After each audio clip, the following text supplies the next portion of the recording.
Louise Glick has won just about every establishment prize available to poetry. She won the Nobel Prize in 2020 for literature, something Americans generally don't do very often. She was the U.S. Poet Laureate. She won a Pulitzer, a Bollingen. She is, in many ways, an establishment superhero. But at the same time, she got there by taking very unconventional looks at reality. She got there through her poetry, which is a kind of countercultural, deeply personal experience for readers. She was born in New York, raised in the South Shore of Nassau County. She never graduated college. She went to a couple and didn't really lock in there, but she had a long history already for mental illness and some psychological issues. And she got into teaching. She taught at Goddard College, Williams, and Yale for some long stretches. She comes out of the tradition of the American confessional poets, people like Sylvia Plath and Robert Lowell, particularly in her earlier work. She draws, however, more than either of them, obviously, on classical literature, on classical themes, classical figures, classical tropes and characters, stories, myths, from the ancient Greek and Roman world particularly, to reflect on very contemporary situations in modern life. The contemporary marriage is a point of great interest to her because it shows relationships, and by casting them in certain classical frames and reflecting on them now, you can get a sense of objectifying the deeply personal experience for people that is universal and timeless. Everybody feels these same questions and has to grapple with them. One of her most interesting works came out in 1996, a book called Meadowlands, and it is a series of poems based on Homer's Odyssey, and it recasts the past, the ancient past, the mythic past, in very personalized, immediate, visceral terms so that we both understand the Homeric original a bit more, but it also gives us an opportunity to deal with certain dynamics in our own time that were particularly vexing for Glick and are basically irresolvable largely for contemporary audiences and contemporary society.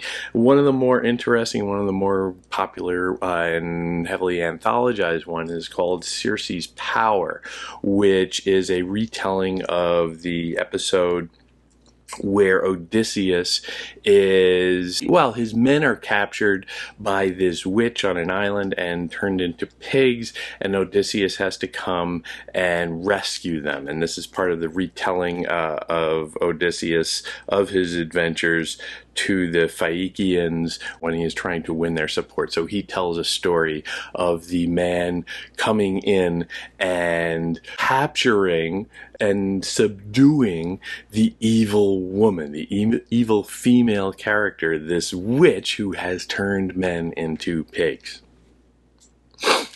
Lots of resonance there. So Glick takes that and rips it apart and looks at it from a very specific perspective of Circe's point of view, the witch's point of view. Obviously, lots of feminist themes going on here. I never turned anyone into a pig. Some people are pigs. I make them look like pigs. I'm sick of your world that lets the outside disguise the inside.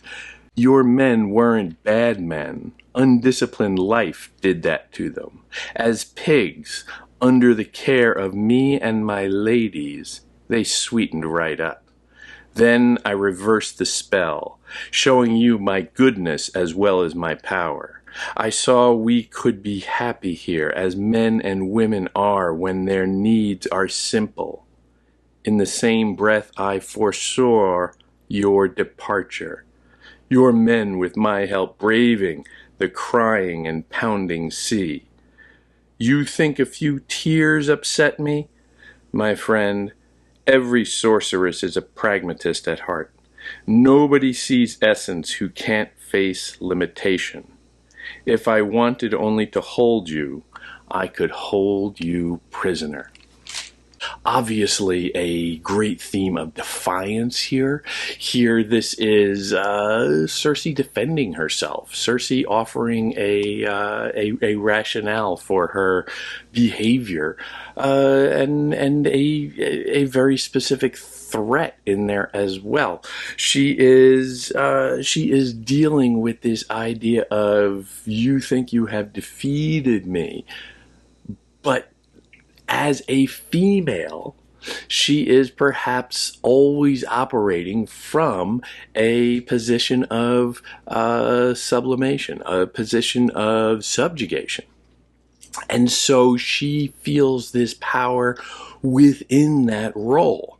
And the poem, it makes it very explicit in that one line later on. Nobody sees essence who can't face limitation. She understands limitation because she, in her role as a woman, as a female character, is limited. And within that sphere, within that scope, she has to learn to exercise power. She has to learn how to have power within a limited frame. And that is the space of women in many roles in contemporary society, and obviously in ancient society as well, where they are limited by male dominance, by the patriarchy, by power structures that say you must stay within these bounds. And to transgress that is seen as evil or witch-like, a kind of diabolical violation of a natural world order. Natural world order, of course, established by men. So that notion of limitation runs throughout, and the notion of appearances and reality are also very significant. The propriety that gets violated is one of appearance. I'm sick of your world that lets the outside disguise the inside. It's a sense of the superficiality of all of this power structure. And she understands it. She sees it. Circe can perceive that, but doesn't let it define her more than it has to. She is willing to say, okay, these are the rules. I'm going to operate within the rules, but I am going to exercise great power within them, which is traditionally where women have had to exercise power, where women have had to find for themselves a basis for living within a very limited role or within a very limited power frame. This can be seen, this poem can be seen as also the voice of the so-called other woman. Here, Circe is capturing these men as a kind of seductress. Obviously, that is the implication. And Odysseus is habitually going around the world, having illicit relations with all of these demigods and goddesses, and sometimes real actual human females that are extramarital. He has his wife at home that he is trying to get to, but he's taking a wayward path to get to her, and that involves some dalliances along the way. So here is, you can see this, you can read this as a kind of complaint of the other woman who knows that her role is circumscribed because the wife is the primary, and how much does the other woman have to claim? The power dynamics in this are amazing. The power dynamics in here are poisonous in some ways. But the claim, the revolutionary claim that there is power in a kind of powerlessness is, I think, extraordinary. You think A few tears upset me. My friend, every sorceress is a pragmatist at heart.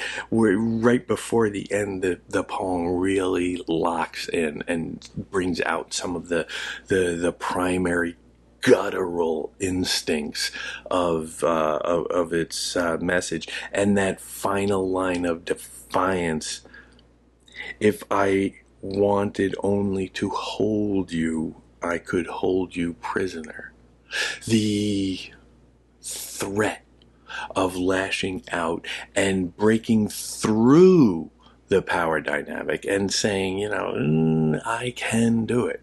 Is power more in potential than in actuality? Is power more in the holding of power than the exercise of it? This is the problem, I would say, that Glick is dealing with in power dynamics of marriage. This is very much an exploration. The whole book is at Meadowlands is an exploration of marriage dynamics, of the internecine battles that happen within a marriage that is fraying.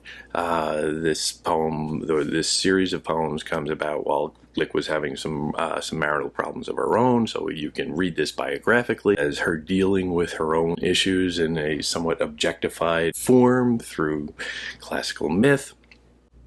But it is also a timeless and very objective analysis of the nature of